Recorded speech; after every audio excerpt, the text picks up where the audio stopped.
Guarantee तुम्हारा selection होगा, guarantee.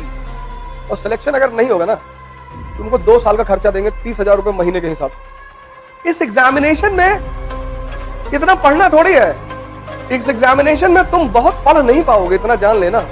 तुम इतनी छोटी सी बात नहीं समझ पाते, क्योंकि तुम्हारा मन कहता है कि इतनी बड़ी अचीवमेंट इतने छोटे रास्ते से हो जाएगी। सर ऐसे ही होती है। मैं तो कहता हूं मुझसे पूछते रहा करो, क्योंकि हर आदमी ओमनीसिएंट नहीं है। मैं भी तुम लोगों से बहुत कुछ सीखता हूं। इस दुनिया में कोई ओमनीसिएंट नहीं है। तुम्हारे पास भी दिमाग है, तुम पढ़ते हो, तुम किसी पर्सपेक्टिव से सोचते हो सकता है मैंने उस पर्सपेक्टिव से ना सोचा। तो जब तुम मुझसे सवाल करते हो तो मैं भी तुमसे कभी कभी सीखता हूं। ना आने का मतलब कुछ बुरा थोड़ी होता है। हर आदमी को सब कुछ थोड़ी आता है। इस फील्ड की जो विधा है, इस फील्ड में जीता कैसे जाता है वो मुझे पता है। हो सकता है मुझे हिस्ट्री कुछ भी ना पता हो, लेकिन इस फील्ड में जीता कैसे जाता है, कैसे आईएएस में सिलेक्शन होता है, क्या करना पड़ता है, वो चीजें मुझे पता है बस। तो इसलिए मैं हमेशा तुम लोगों से क्लास में कहता हूं कि क्वेश्चन पूछते रहा करो। कुछ भी क्वेश्चन पूछो, कोई बात नहीं आएगा मैं तुमको सॉरी बोलूंगा, मैं पता करके आके फिर तुमको बताऊंगा, कोई मुद्दा नहीं। इस एग्जामिनेशन में इतना पढ़ना थोड़ी है। यहां जितने लोग तुम लोग आते हो, बस मेरी एक बात मान लो, क्लास वर्क और होमवर्क और सिलेक्शन अगर नहीं होगा ना, तुमको 2 साल का खर्चा देंगे 30,000 रुपए महीने के हिसाब से।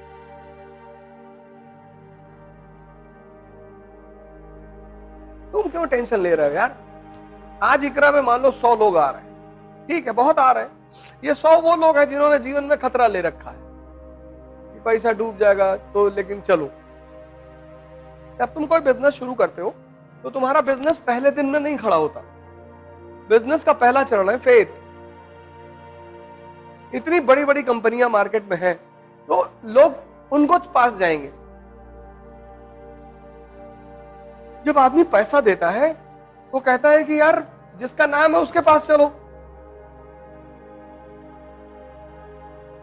नहीं, लेकिन जब तुम यहां आ ही गए हो, पैसा खर्चा ही कर दिए हो, तो मेरी एक बात मान लो, क्लास वर्क और होमवर्क उससे ज्यादा कुछ मत करो तुम।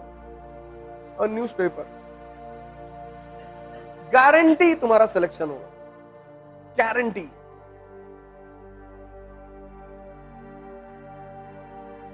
हम अपनी गारंटी ले रहे हैं, अपनी। और आज से प्रयोग नहीं कर रहे हैं।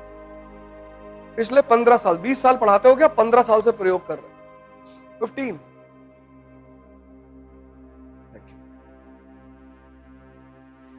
चाय है?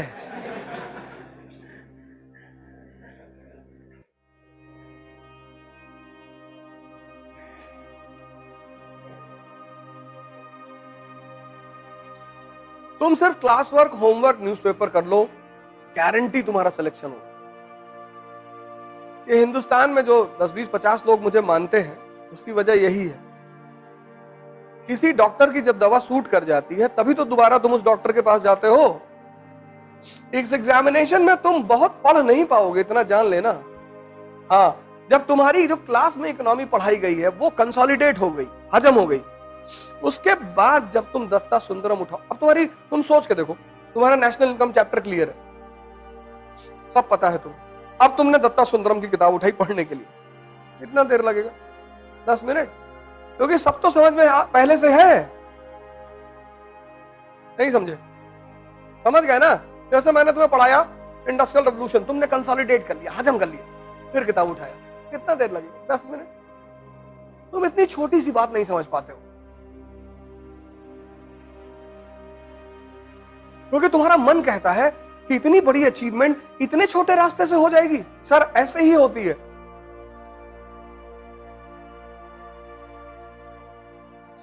जितनी बड़ी बड़ी अचीवमेंट है उनके छोटे छोटे फॉर्मूले हैं, जितनी छोटी छोटी अचीवमेंट है उनके बड़े बड़े फॉर्मूले हैं। नियम है इस संसार का। यहां सबको बोलो भैया मैं सच बोलता हूं, तुमको लोग कहेंगे कि झूठा एक नंबर का है, और तुम सबसे बोलो कि मैं झूठ बोलता हूं, तो लोग कहेंगे बहुत सच बोलता है ये आदमी। ये अजीब सा खेल है, अजीब सा। एनसीईआरटी में कितनी बार तुम लोगों को बोला हूं, एनसीईआरटी मतलब सोचने का तरीका, एनसीईआरटी मतलब आधारभूत ज्ञान। जितने लोग एनसीईआरटी तैयार कर लेते हैं आईएएस की कोचिंग करने से पहले, उनके फर्स्ट अटेम्प्ट में सेलेक्ट होने की संभावना 90% बढ़ जाती है। क्योंकि जब तुम्हें पता है कि लोकसभा क्या है, राज्यसभा क्या है, तुम इमेजिन करो तुम पॉलिटी की क्लास में जाके बैठे तो तुमको पता ही नहीं लोकसभा क्या है, तो टीचर जो समझाएगा तुमसे कनेक्ट हो पाएगा? नहीं होगा। लेकिन अगर तुम्हें पता है तो तुम कंसंट्रेट करोगे।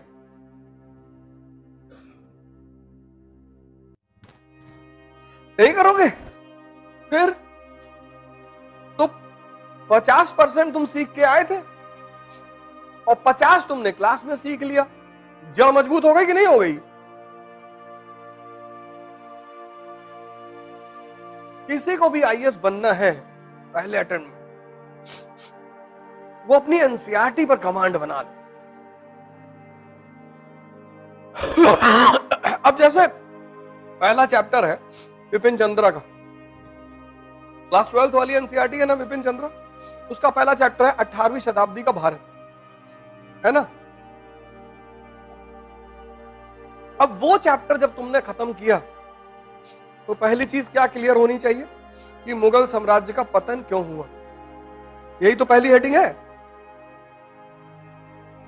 दूसरी चीज क्या क्लियर होनी चाहिए?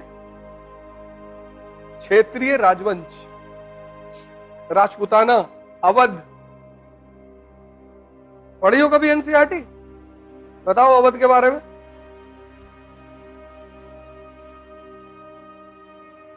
तुमने पढ़ा ही नहीं,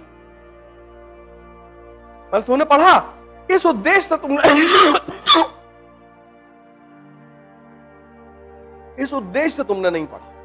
तुमने पढ़ा, मैं ये नहीं कह रहा हूं तुमने नहीं पढ़ा, तुमने पढ़ा, पर तुमने उद्देश्य विहीन होकर पढ़ाई की। तुम्हारा पढ़ना बेकार चला गया, तुम्हारी मेहनत बेकार चली गई।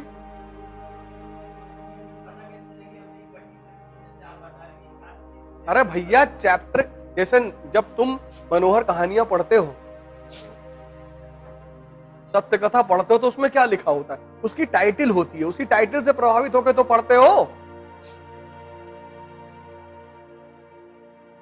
नहीं, बंबई की हसीना ने हंगामा मचाया, अब तुम उसमें क्या खोजोगे कि इस हसीना ने हंगामा कैसे मचाया? दो ही चीज तो खोजोगे।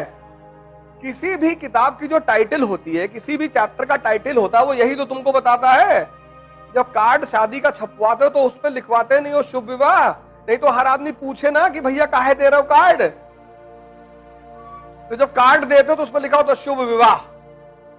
कहता अच्छा किसका है? कहता मेरे पापा का। अच्छा अच्छा,